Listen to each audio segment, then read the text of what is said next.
Par 78 spécial Ryder Cup avec Paul Ian Armitage, le directeur du Golf National pour les derniers préparatifs du parcours, Grégoire Salamin, le directeur du Trianon Palace Versailles, où logeront les deux équipes de la Ryder Cup, les Américains et les Européens, Sébastien Brochu, journaliste et historien de la Ryder Cup, et puis on vous dira aussi quelles chaussures il faut porter.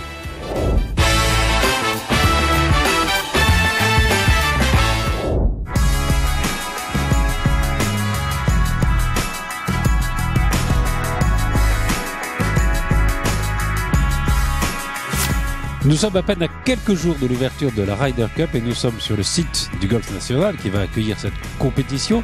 Le Golf National est fermé, c'est donc une exclusivité. Dans quel état d'esprit on est à quelques jours de l'ouverture de cette immense compétition? Qu'est-ce qu'il reste encore à faire? Parce qu'il y a encore pas mal de travaux, même s'il y a beaucoup est avancé. On en parle avec le directeur du Golf National, Paul Ian Armitage. Paul Ian Armitage, on est à quelques jours de l'ouverture de la Ryder Cup. Il y a encore des travaux, enfin le gros est fait. Dans quel état d'esprit vous êtes là? Oh, serein, très bien. Les journées sont longues avec pas mal de choses à faire, mais on est dans les temps, on est bien quoi. Les travaux, alors parce que là maintenant évidemment on voit des choses qu'on n'avait pas vues jusqu'à présent, mais les travaux ont commencé quand? Alors pour la Ryder Cup, officiellement le 4 avril, donc il y a très très longtemps. Hein. Alors ce qu'on a fait, c'est on a fait quelques fondations pour les bâtiments éphémères que vous voyez, les zones d'hospitalité. On a fait les fondations avant l'Open de France. On s'est arrêté pour l'Open de France et après on a démonté ça rapidement et à partir du 4 juillet vraiment c'est complètement tous les jours, 7 jours sur 7 sur l'opération Ryder Cup. Alors il y a des chiffres impressionnants. Il y a combien de personnes qui travaillent sur le chantier? Aujourd'hui, là, à la date à laquelle on parle, il y a plus de 600 personnes sur le site qui travaillent uniquement pour l'organisation parce que il n'y a pas de clients. Hein. On est complètement fermé depuis le 3 septembre. Relativement tard d'ailleurs. Oui, c'est bien, c'est pragmatique, c'est bien, ça suffit. Hein, et puis ça a permis à des golfeurs de vivre l'expérience aussi, parce que les constructions, tout est sorti de terre avant de fermer. Mais comme dans une maison, une rénovation de maison, les finitions c'est les plus durs. Donc ce qu'on vit actuellement, de finir, de fignoler, de vraiment faire une jolie présentation, c'est le plus dur. C'est le plus dur. Oui, parce que les tribunes sont là, elles sont prêtes. Voilà, tout le gros est là. C'est à l'intérieur où c'est un peu plus compliqué pour tout habiller. Alors évidemment les gens qui ont l'habitude peut-être de venir sur le site du Golf National, s'ils reviennent aujourd'hui, ils se disent mais attendez, où est-ce que je suis? Vous reconnaissez vous êtes celui qui connaît le mieux ce site, donc est-ce que vous le reconnaissez encore ou est-ce qu'il a beaucoup changé? Oui, alors nous on vit avec des plans, on a des plans de masse depuis 3-4 ans. Ouais. Donc on voit le staging plan comme ils appellent ça, Ryder Cup Europe, nos amis anglais qui organisent. Donc maintenant pour nous c'est un plaisir de le voir sortir de terre. C'est ça la différence, c'est sortir du papier. Et là il y a quelque chose d'assez fascinant. Enfin, c'est des constructions assez géniales, assez formidables, assez gigantesques, et tout ça est éphémère. Ah oui, tout va partir, tout doit disparaître, comme on dit. Mais à partir du mardi, on va dire proprement dit, le 2 octobre, on va descendre tout ça. Ça va mettre, on pense, c'est programmé pour 7 semaines de travaux derrière. Oui, c'est ça. Alors il y a une chose qu'on voit, c'est que les travaux ils se font autour du parcours. Le parcours, a priori comme ça, on voit pas grand monde qui travaille parce qu'il est prêt. Alors, c'est vrai. Alors, on est, quelle date là? On est vers le 14 septembre. Ouais. Voilà. Nous, on a une trentaine de salariés qui travaillent sur le site, qui ont été rejoints, là, ces 2-3 derniers jours par une vingtaine des bénévoles. Des gens, en fait, c'est des salariés qui sont mis à disposition par d'autres golfs. Et à partir du dimanche 23, on va monter à 180 jardiniers pour la dernière semaine. Ah oui. Il faut 10 par trou. Tout simplement, pour assurer une qualité et une précision, régularité aussi. Voilà. À partir de là, le 24 qui est le lundi, lundi 24, c'est là où c'est important pour nous parce qu'on est carrément ce qu'on appelle en lockdown. C'est que seules les personnes accréditées qui ont une accréditation comme ça, comme la vôtre, pourront. Il y a plein de gens qui vont vous l'appliquer. Hein. Voilà. pourront accéder au site parce que à partir de cette date-là, les joueurs arrivent. Ils arrivent quand, le lundi ou le mardi? Lundi, ouais. Ils arrivent le lundi à leur hôtel en tout cas, et puis nous on sait qu'ils vont venir, ou il y en a quelques-uns en tout cas qui vont venir sentir un peu le terrain. Oui, parce qu'il y a quelques joueurs, enfin parmi les Américains notamment, qui sont jamais venus ici. Alors il y en a pas beaucoup parce qu'il y en a beaucoup qui sont venus cet été. C'est vrai qu'il y en a, oui, on en a vu cet été. Il y a eu 2-3 visites assez fournies, on va dire comme ça, assez longues aussi. Ils sont restés 2-3 jours. Oui. Donc il y en a pas beaucoup qui n'ont pas joué. Tiger Woods n'est pas venu cet été, mais il est déjà venu en 94. Il a joué 3 fois le parcours. Donc il n'y a pas de joueurs. Ils vont pas le découvrir le mardi, quoi. Il y a peut-être quelqu'un comme Dustin Johnson qui ne connaît pas. Et Justin Thomas est venu. Justin Thomas a joué l'Open de France. Il n'était pas du voyage de reconnaissance avec le capitaine.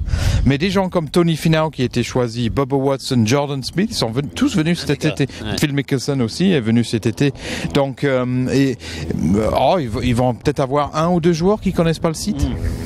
Oui, donc mardi ils seront là, donc c'est là, et puis tout commence mardi, ça y est, ça commence, quoi.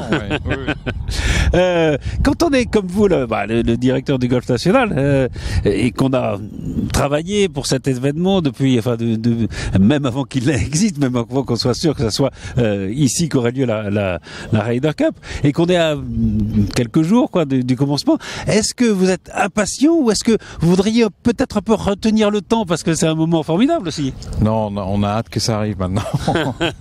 on a hâte que ça arrive. Alors c'est vrai que, alors là d'un point de vue très égoïste, j'essaye de faire en sorte que tout se passe bien avant parce que j'ai envie de profiter un petit peu de l'événement. C'est que on veut pas être dans le rush le jeudi, vendredi, samedi, dimanche de l'événement. Essayer de quand même profiter un petit peu de l'événement et du moment parce que c'est comme un mariage, c'est un jour dans sa vie. Bon là c'est 3-4 jours. Mais ça se reproduira plus pareil, quoi. Voilà, à moins que on sait jamais, voilà. Mais non, c'est vrai, c'est un jour et ça passe tellement vite, on le sait, parce que déjà les 4-5 dernières années sont passées comme ça. Oui, ça va. Idéalement, vous allez faire quoi pendant les 3 jours de la Ryder? Alors moi, j'ai à peu près mes missions qui sont déjà établies. On est honoré du fait que Ryder Cup Europe a demandé à ce que ce soit le personnel du golf qui s'occupe des équipes, donc très proche des équipes. Ils amènent pas leurs propres équipes comme ils ont fait dans d'autres Ryder Cup. Donc notre staff va gérer tous les besoins de l'équipe américaine et européenne sur place ici, gérer les vestiaires, gérer leurs besoins, leurs arrivées, des choses comme ça. Donc moi je vais manager mon équipe. Aussi je veux rester proche d'Alejandro Reyes et ses équipes s'ils en ont besoin, s'il y a des urgences, des choses comme ça. Donc je vais faire mon job. Alejandro Reyes, c'est lui qui s'occupe du parcours, d'une préparation immaculée du parcours. Donc ça c'est déjà prédéfini. Et puis le Ryder Cup Europe m'a gentiment demandé si je voulais animer le départ du 1 le mardi, mercredi, jeudi, avant les jours de match. Donc je vais faire un peu votre job, Patrice. Voilà. Et puis il y aura David Ginola qui fera la présentation d'ouverture et je crois de la remise aussi. Exactement. Je trouve que c'est très bien que les organisateurs, c'est des Anglais, c'est Ryder Cup Europe. C'est sympa qu'ils demandent à un Français de le faire. Un Français qui parle très bien anglais, comme vous êtes un Anglais qui parle très bien français, ça arrive. Merci infiniment, Paul Nian. Et bon, je crois que tout va bien, quoi. Enfin, c'est incroyable parce que ça fait plusieurs fois que je vous vois et vous êtes totalement zen. Bah oui, mais on essaye de... Est-ce que vous avez bossé beaucoup avant, quoi? Oui, c'est peut-être le flegme britannique. À l'intérieur, parfois ça bouille et c'est assez nerveux, mais ça va. Et puis après la Ryder Cup, ce que je vous conseille, c'est de vous reposer un peu. Je n'y manquerai pas. Et surtout, je vais jouer au golf. Et jouer au golf. Ah oui, c'est clair. Merci beaucoup. Merci beaucoup.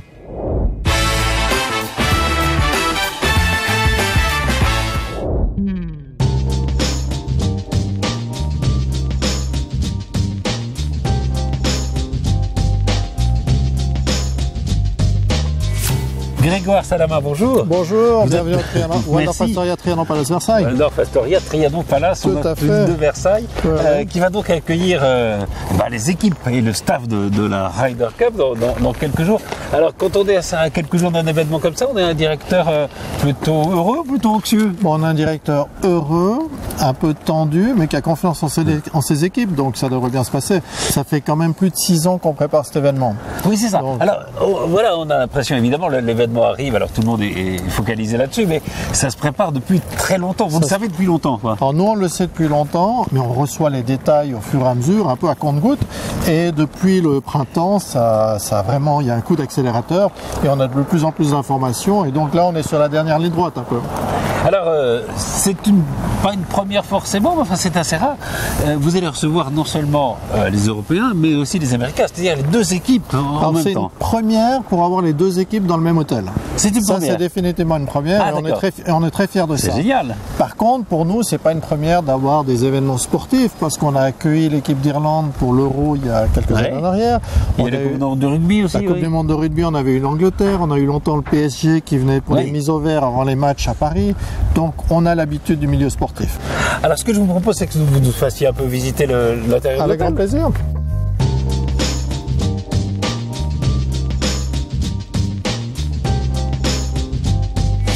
Alors, Grégoire Salama, nous sommes dans le hall dans la galerie de l'hôtel.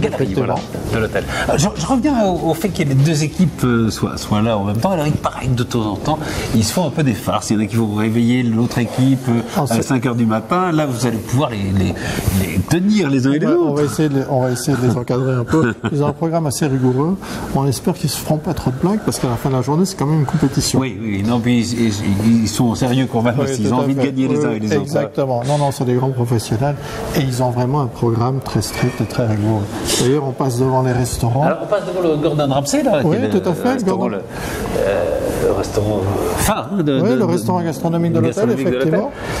Et les joueurs vont aller jouer, y manger également, pas y jouer. Mais ça serait gastronomique ou pour eux, ça sera gastronomique, mais ils ont des menus qui ont déjà été préétablis. D'accord. Ils ont des diététiciens attitrés qui nous ont donné les spécifications des plats et du type de nourriture dont ils avaient besoin de manger avant, pendant et après les compétitions. Et ça se fait donc en relation avec vos chefs. Avec nos chefs. Ce sera nos chefs, nos brigades qui vont préparer, mais sous les spécifications des deux équipes. Bien sûr, bien entendu. Évidemment, on ne peut pas leur faire des choses qu'ils n'aiment pas ou tout à fait. qu'ils ne veulent pas manger. Ils ont aussi un programme d'activités officielles. Il y aura des dîners officiels. Oui, il y a des dîners officiels. Il y a un événement au château de Versailles. Pendant l'épreuve, l'hôtel est privatisé par la Ryder Cup. La Ryder Cup a pris tout l'hébergement. Donc ils vont occuper toutes les chambres. Par contre, les restaurants et les zones publiques sont ouvertes au public. Ah, on peut venir. On peut venir manger, on peut venir boire un verre. On aura peut-être l'occasion de croiser un joueur également. Ah, c'est génial. Alors peut-être qu'on pourrait visiter, je sais pas, une chambre, une suite. Oui, tout à fait. On va vous montrer des chambres et des suites avec plaisir. Génial. Oui, comme ça on peut voir où vont dormir les joueurs. Tout à fait.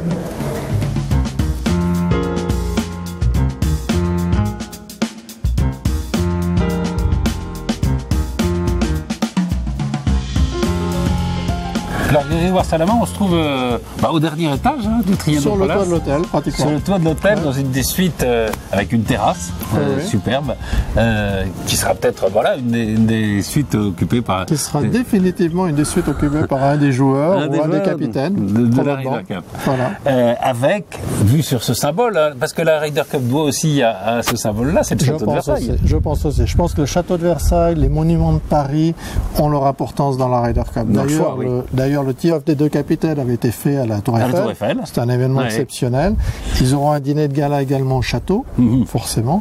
Donc oui, je pense que... c'est quand même les deux monuments les plus connus de France, le château de Versailles et la Tour Eiffel. Hein. Et nous, on a des clients qui viennent du monde entier pour venir visiter le château de Versailles. Alors, il faut raconter, il y a quand même des liens entre cet hôtel, entre le Trianon Palace et le château. Alors, l'hôtel a plus de 110 ans, donc il a forcément été construit pour les gens qui viennent visiter le château de Versailles. On a aussi un lien historique avec le traité de Versailles, qui a mis la fin à la Première Guerre mondiale, qui a été rédigé dans l'hôtel. Dans l'hôtel. Dans le salon Clémenceau, qui a été baptisé salon Clémenceau suite au traité de Versailles, qui a été rédigé dans le salon de l'hôtel et signé dans la Galerie des Glaces le lendemain.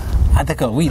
Et puis vous le disiez, on le rappelle que voilà, l'hôtel est réservé aux joueurs et au staff de la Ryder Cup, aux organisateurs, mais on peut dire quand même déjeuner, dîner ou boire un verre. Tout à fait. Les restaurants, le bar, les galeries sont ouvertes au public pendant la Ryder Cup, donc on aura peut-être l'occasion de croiser un joueur en venant boire un verre ou en venant consommer un déjeuner ou un dîner.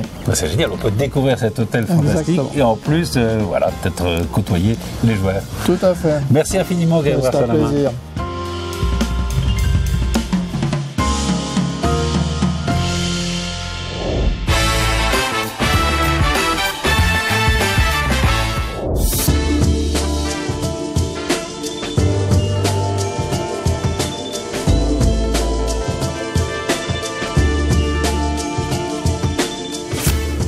Nous sommes au golf de la Bonnie, le golf du Racing Club de France, et on vous dira pourquoi tout à l'heure avec mon invité qui est Sébastien Brochu. Et Sébastien Brochu, c'est l'auteur d'une somme, d'une encyclopédie qui s'appelle Golf.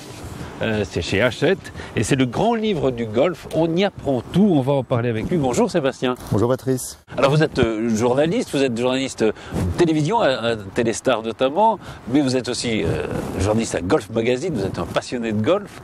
Et alors ce livre est absolument formidable puisque vous abordez tout ce qu'on doit savoir, ce qu'on peut savoir sur le golf, c'est l'histoire, les parcours, les architectes, le swing, comment on fait une approche ou comment on drive, les grandes compétitions. L'idée, si vous voulez, au départ, c'est de proposer un livre, surtout pour les débutants, ils aient un peu toutes les thématiques du golf. Toutes les thématiques, absolument. Voilà. Et puis après, ils peuvent poursuivre un peu sur les thématiques qui les intéressent. Par exemple, l'histoire, la technique, etc. D'où la documentation, vous la tirez d'où? C'est de votre propre savoir? C'est vrai que ça fait 20 ans maintenant que je travaille dans le milieu du golf et je me suis mis à la place d'un débutant. Et moi, au tout début, ce que j'avais peur dans le golf, c'est de rentrer, par exemple, dans un clubhouse. Ah oui. Quelque chose quelque chose de secret, etc. Et je voulais un peu désacraliser tout ça. Alors, c'est un livre pratique, vous avez raison de le dire, mais c'est aussi un beau livre, enfin, qu'on peut voir suivi. La couverture est absolument magnifique. Merci. Et puis il y a des photos. C'est vraiment un bel objet. On a à la fois donc des photos noir et blanc qui illustrent un peu l'histoire du golf, et aussi beaucoup de photos de parcours, bien sûr, parce que je présente les plus beaux parcours du monde. Il y a les plus beaux parcours du monde, et puis les plus beaux parcours en France. Oui. Il y a le golf de la Boulie notamment, il y a le golf national où il y aura la Ryder Cup. Et puis il y a aussi tout un chapitre alors sur les compétitions, sur les professionnels. Et ça nous amène à la Ryder Cup parce que, en plus d'écrire ce livre, vous êtes aussi un conférencier. Oui. Et vous faites notamment des conférences sur l'histoire de la Ryder Cup. Alors j'ai lu un peu dans ce livre et j'ai appris grâce à vous, je ne savais pas moi, qu'il y a eu un monsieur Ryder. Il y a eu un monsieur Ryder, il s'appelait Samuel Ryder. Figurez-vous que pour la petite histoire, c'était un grand fan de cricket. D'accord. Et son médecin lui a demandé, parce qu'il était un peu fragile du cœur, lui a demandé d'arrêter un peu le cricket et de choisir une autre activité. Et c'est à 50 ans qu'il a commencé à jouer au golf. Et là, c'était évidemment la révélation. Il a fait fortune dans les petits paquets de graines de semences, en vendant des petits paquets. Et il a commencé à financer comme ça les premiers professionnels de golf, les tournois, et c'est tout naturellement quelque part qu'on s'est tourné vers lui pour financer cette Ryder Cup qui n'avait pas encore son nom, cette rencontre internationale entre les Américains et la Grande-Bretagne. Et les Anglais, hein, au départ, oui, c'est ça. Il n'y a pas les Européens. Et là, on est en quelle année à peu près? Eh bien, on a à peu près 1925, à peu près dans ces années-là. Précédemment, on avait déjà eu une première rencontre internationale. C'est la première rencontre officielle internationale entre deux pays. C'est les États-Unis contre la France, qui était la meilleure nation continentale en 1913. Ah oui, il y avait qui? Il y avait Coton. Il y avait Arnaud Massy, le premier vainqueur d'un majeur en 1907. Et le dernier aussi. Et puis Louis Tellier, qui était aussi le premier Français à avoir remporté un tournoi du PGA Tour. D'accord. Et qui, lui, malheureusement, était aussi fragile psychologiquement et qui s'est suicidé, s'est pendu quelques mois après parce qu'il n'arrivait plus à gagner des tournois. Donc, surtout, vous pas arriver à ce genre d'extrémité. Pas ça, même si vous ne gagnez pas. Et ça a eu lieu où, ça? Et donc, ça a eu lieu à la Boulie. C'est donc ici qu'a eu la première rencontre, internationale. Et la France a gagné. Et dont la France a gagné. Donc il faut encadrer. Ça doit être encadré quelque part. Alors la Ryder Cup, vous disiez, ça a d'abord été une rencontre entre les États-Unis et la Grande-Bretagne, et c'est devenu l'Europe en quelle année? En 1979. Donc il a fallu attendre la création de la Ryder Cup officielle 1927, la première édition. Et donc il a fallu attendre 1979 pour que la Grande-Bretagne se transforme quelque part en Europe. Se transforme, pour la petite histoire, sur le papier. Parce qu'en 1979, l'équipe d'Europe était composée de 10 Britanniques et de 2 Espagnols, dont le grand Ballesteros. Il y a eu quelques autres nationalités. Il n'y a pas énormément encore non. Il faut attendre 1985 pour que la première victoire européenne soit effective. C'est ça. Avec le concours d'un Allemand, Bernard Langer, des Espagnols, etc. Et c'est vrai que, alors après, l'Europe s'est plutôt bien comportée dans la Ryder Cup. Hein. On dit, moi, dans ma conférence, je découpe en 3 grandes parties l'histoire de la Ryder Cup pour simplifier. 1927-1947, les balbutiements. 1947-1985, la domination américaine. Je vous le rappelle, n'a perdu qu'une seule fois durant cette période, en 1953. Et puis parfois avec des victoires assez... vraiment, bon, quoi, pâté, quoi. Voilà, les vrais pâtés. Et à partir de 1985, l'équipe d'Europe commence à gagner, du coup redonne de l'intérêt à la Ryder Cup. Les médias affluent, les sponsors affluent, et ce qui là, j'appelle la mondialisation, au point de devenir aujourd'hui l'un des plus grands événements sportifs au monde. Au monde, oui. Il y a près de 900 millions de téléspectateurs qui vont suivre la Ryder Cup. Et je crois que c'est le 3e événement filmé, sportif, Sportif, après les Jeux Olympiques et la Coupe du Monde. Et la Coupe du Monde. Et ce qui est très intéressant, vous le dites d'ailleurs dans le livre, et cette Ryder Cup, au fond, c'est la preuve que ce sport, le golf, qui d'abord un sport individuel, ça peut être aussi un sport collectif avec peut-être encore plus de suspense. Hein. Oui. Puis évidemment, on retrouve aussi une part de cette histoire, mais beaucoup d'autres choses dans ce magnifique livre, le grand livre Hachette Golf. Et alors, je dis une chose, parce que quand on voit un livre comme ça, on se dit c'est un beau livre, ça doit coûter très cher, j'allais dire la folle épaisse. Il vaut 35 €. Voilà. Donc c'est tout à fait accessible, et c'est une sorte de bible, une sorte d'encyclopédie golf, le grand livre Hachette de Sébastien Brochu. Merci infiniment. Merci Patrice.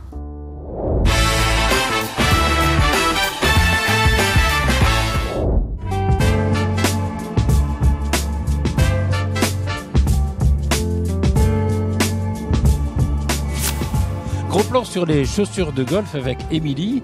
Bonjour. Bonjour. De chaussuresdegolf.com. Oui. Alors d'abord un mot sur le site chaussuresdegolf.com. De quoi s'agit-il ? Nous sommes un site récent sur le marché. On a ouvert à la fin de l'année 2017, donc pour décembre. Et on a un site spécialisé dans les chaussures de golf et accessoires qu'on vend sur le site. Avec des chaussures, alors évidemment des chaussures traditionnelles, des chaussures aussi qu'on ne trouve pas ailleurs, enfin que vous êtes les seuls à avoir en gros. On se positionne en présentant des produits exclusifs qu'on trouve dans des pays étrangers. Par exemple, on a la J4 ici, qui est une chaussure vraiment américaine, qui a été importée exclusivement pour le site chaussuresdegolf.com. Donc c'est un modèle, on voit la finition, elle est vraiment très belle. Elle a un confort extrême et ça plaît beaucoup. On essaye d'avoir des modèles très colorés aussi, par exemple. Plus voilà, rock. c'est très athlétique. On est sur de la couleur flashy, donc c'est vraiment le confort et les spécificités des chaussures de course que Mizuno a développé.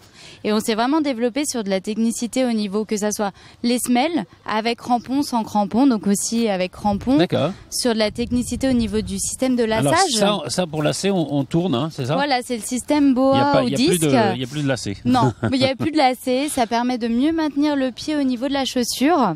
Et donc on a juste, on débloque. On met son pied, on revisse et on a vraiment comme ça au niveau de la chaussure. Ça tient très bien au niveau de la chaussure. Il y a des chaussures pour femmes là, par exemple. Alors pour l'été, non, pardon, la petite rouge là. C'est génial, c'est la chausson ça. C'est quoi ? On se sent très bien dedans. C'est une chaussure vraiment d'été, donc elle est ultra légère. On peut le voir, elle est très très souple. Voilà, on est très bien. On est aéré, on est sans crampons. Ça c'est plutôt pour l'été. Hein, donc ça c'est vraiment pour... Voilà. Oui, parce qu'elle est forcément pas imperméable. Pas imperméable. On a sur d'autres modèles, de tout tissu, avec de l'imperméabilité ici. Celle-là, par exemple, elle est imperméable et elle doit être super confortable. 90% des chaussures aujourd'hui sont imperméables. Il y a cette FootJoy là, qui est très belle parce que c'est pour soutenir l'équipe de l'Europe pour la Ryder Cup. Tout à fait. C'est vraiment une édition limitée qu'on retrouve et ça c'est un modèle FootJoy, c'est la Pro SL qui plaît énormément, qui est très confortable. Oui, et ça c'est un modèle que une fois on l'a adopté, on le garde. Hein. C'est souvent ça. Et au bout là, il y a Jordan Spieth. Oui, qui est une nouveauté de cette année et qui est un modèle très stable. On joue vraiment au niveau de l'adhérence, on a des styles de crampons qui permet, voilà, au niveau du swing, ça ne bougera pas. On a une stabilité, une adhérence, un confort, tout est réuni pour bien jouer. Quand on achète des chaussures, on aime bien les essayer, savoir si on est à l'aise dedans. Si je les commande par internet, je sais à peu près ma pointure, mais si jamais ça me va pas, comment ça se passe? C'est que sur notre site, sur chaussuresdegolf.com, on propose un conseil de taille, un guide des tailles, déjà pour une correspondance par rapport à chaque marque. Donc vous mesurez votre pied. Donc on mesure le pied, on l'adapte par rapport aux marques parce que toutes n'ont pas une correspondance identique, plus ou moins large, plus ou moins grande.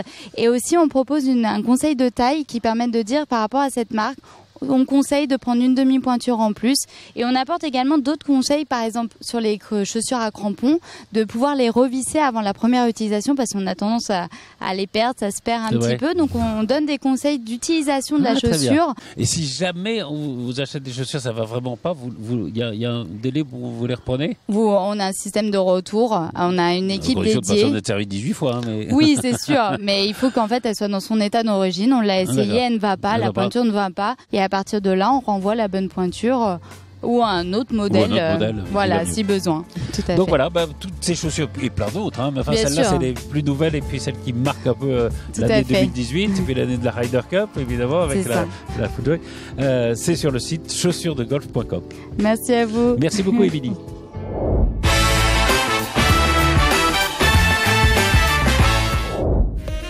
Merci de nous avoir suivis. On se retrouve très vite pour un nouveau numéro de Par 78.